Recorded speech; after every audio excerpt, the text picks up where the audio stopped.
It's almost college season.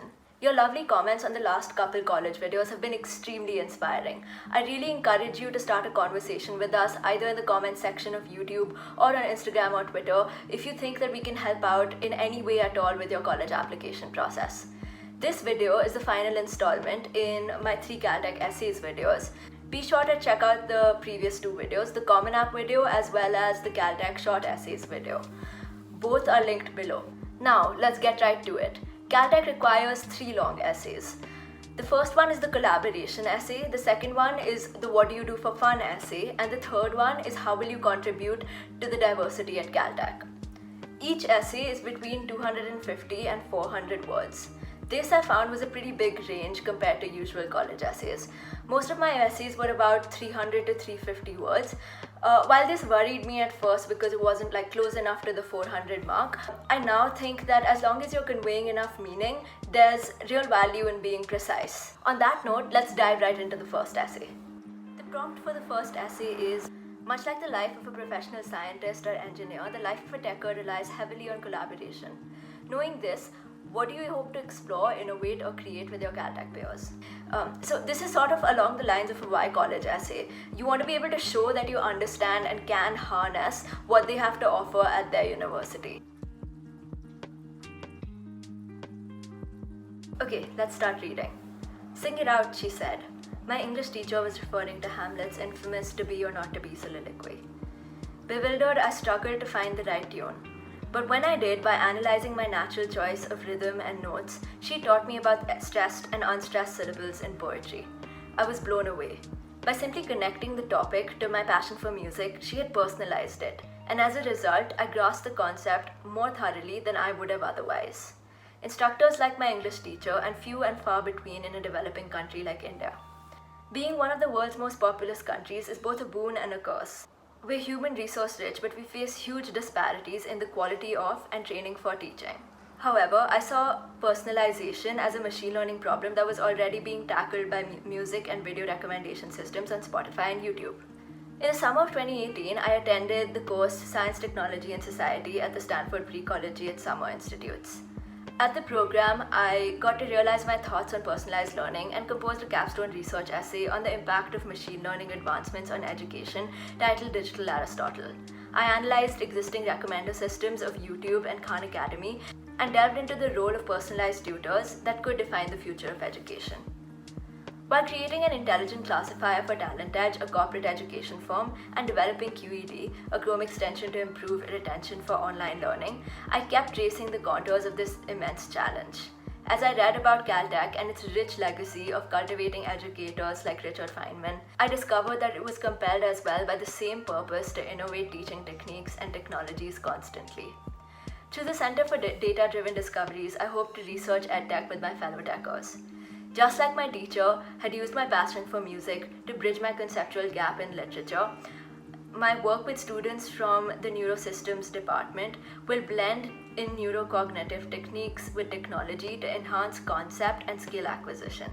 With the help of undergraduate researchers from the Center of Statistics and Machine Learning, I'll get to implement deep learning techniques to track receptiveness, attention, and retention of students. Finally, I can't imagine better collaborators than the Caltech Collective to make Digital Aristotle a reality for millions of learners worldwide. The prompt of the second essay is, Caltech students are often known for their sense of humor and creative pranks. What do you like to do for fun? Side note, but the Wikipedia page for MIT and Caltech each have a section about the kind of pranks they've played on each other in the past, and I think learning about those really encompasses the vibe of the 2 universities. Would really recommend checking this out if you're applying to these places. As he ascended the flight of stairs, the major scale followed his feet. Confused, he looked around. Did I cause that? Seeing the 10th grader skip steps to create major thirds on the stair piano I had built, I smiled to myself. Yet again, sensors, microcontrollers, and some code had created magic. My journey to piece electronic components, bits of plastic, and algorithms together to evoke wonder began at the Robotics Club. There, I found passionate collaborators with whom I could transform my ideas into reality. Over the years, we've worked on several robots, but I'm especially fond of the soccer droid we made for the World Robotics Olympiad. All the effort, from testing various shooting mechanisms and ball control algorithms to fine-tuning the hardware and the code to work in harmony, became worth it when it scored goal after goal, making the audience feel the action of a real-life match. Over the years, my talent for bringing material objects to life has seeped into different areas of my life. From music to games. This year, seeing my idol Nintendo Game Boy, I wanted to bring the charm and nostalgia of old games into a more accessible and exciting environment. Using the computer vision libraries of Kinect, I redesigned an old rendition of The Legend of Zelda so that it retained its look, but the controls were motion-based. For Megabyte and Inter-School competition, we set the game up in the school corridor. As people walked past the display, recognizing their beloved 8-bit characters from the game, they would proceed to embody Zelda and through their motions avoid deadly fireballs. Arthur C. Clarke is famous for stating that any significantly advanced technology would be indistinguishable from magic. Time and again, my tinkering with sensors and actuators has demonstrated this to be true. Honing this talent, I have sought to share the same feeling of awe I get when I see technology defying all expectations.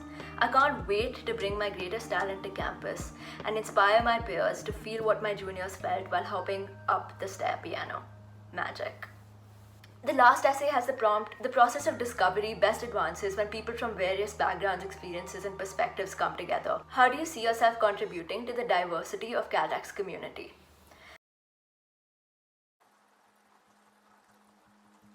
Here, I chose to write about my unique experience on YouTube and how that has shaped me. Find space in your Caltech essays to show your intellectual vitality. Include what you do to go out of the way to learn about new things and how that's helped you grow over the last few years of high school. Okay, let's start reading. Do photons cast shadows? How can you acquire synesthesia? Is Super Mario Bros. A modern surrealist masterpiece? Educational content creators on YouTube are a global community that dedicate hours to answer my most whimsical questions. Whether it's discussing possible solutions to a programming problem I face or wrapping my head around the creation of a wormhole, I have always found the platform to be a positive space for me to learn and grow. Deciding to contribute to this ever-growing community, I created a channel called Creatures of the Night with my friend Advay. Through it, we cover ideas that have intrigued us enough to keep us up at night. We explore a lot of fascinating topics like calculating the probability of aliens existing or discussing the psychology of accents and their origins. Once we decide on a question, we're on a mission. Digging through books and papers, talking to our teachers at school, diving into the depths of the internet, we push our limits to find answers. The YouTube community has inspired me to never shackle my curiosity.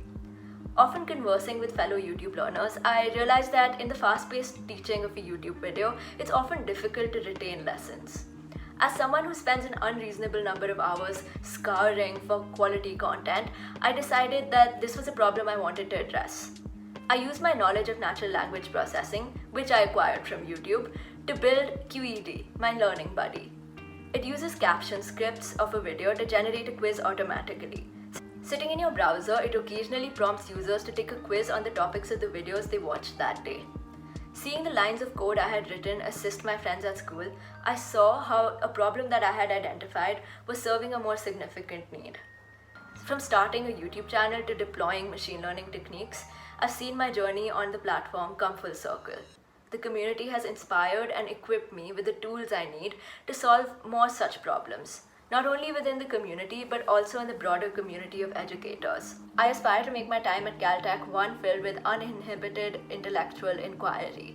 More importantly, I hope to share my enthusiasm to ask eccentric questions with the student community and take them along on the meandering quest to answer them. Okay, those were my 3 essays. I hope you all found this helpful. Please let me know in the comments if there's any other video that you'd like to see in the near future, and as always, thank you for watching.